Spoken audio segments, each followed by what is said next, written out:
Moving on now, Pakistani Field Marshal Asim Munir and his Prime Minister Shehbaz Sharif are facing growing pressure as protests across Pakistan-Occupied Kashmir continues despite an extensive crackdown by the authorities. Now, the latest move to arrest Shaukat Nawaz Mir, a prominent voice in the region and a senior leader of the Joint Awami Action Committee or JAAC, has led to deep anger among the locals. According to reports, Mir was detained in a coordinated operation involving intelligence agencies, local police and the Pakistan Rangers before being shifted to Rawalpindi. The arrest reflects a shift in Islamabad's strategy. After force failed to contain the unrest, the focus is now reportedly turned to targeting the movement's leadership in the hope of weakening the protest. So far, over 600 JAAC leaders and workers have been arrested across the region under the Pakistani administration's massive crackdown on demonstrators. Protesters have accused the Pakistani military of dropping explosive drones on peaceful rallies. Pakistan's National Assembly opposition leader Mahmood Khan Achakzi compared the suppression and reported killings in Pakistan-occupied Kashmir with the Jallianwala Bagh massacre by the British in 1919.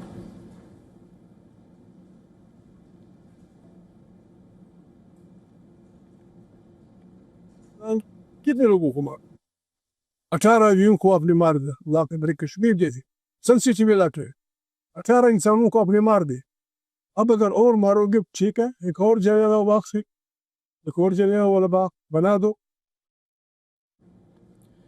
Earlier at a rally, Aman Khan, a senior JAAC leader, had sent a strong message to Asim Munir telling him that PoK is not a part of Pakistan. Listen in.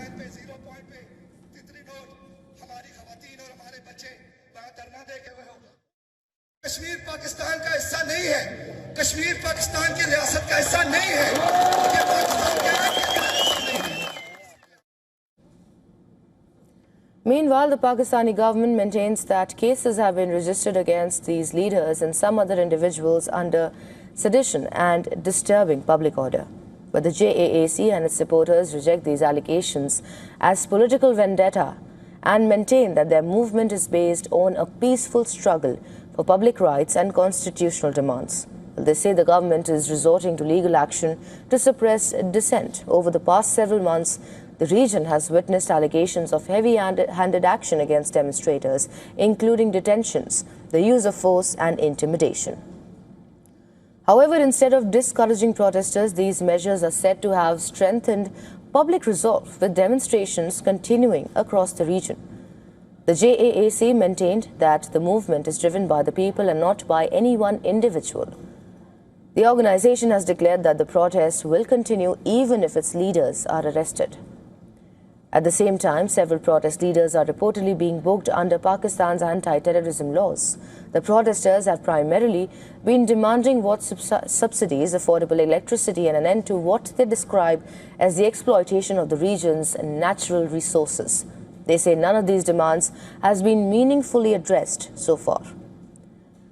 Amid this, Pakistan is attempting to build an international narrative around the Indus Water Treaty, which India had put in abeyance after the Pak-backed Pahalgam terror attack. It seems like an attempt to divert attention from Pakistan's internal challenges, including the continuing unrest in Pakistan-occupied Kashmir and the country's economic difficulties. For now, however, despite arrests, legal action and an intensified crackdown, the protests show little sign of losing momentum, presenting Pakistan's establishment with one of its most significant internal challenges in the region in recent years.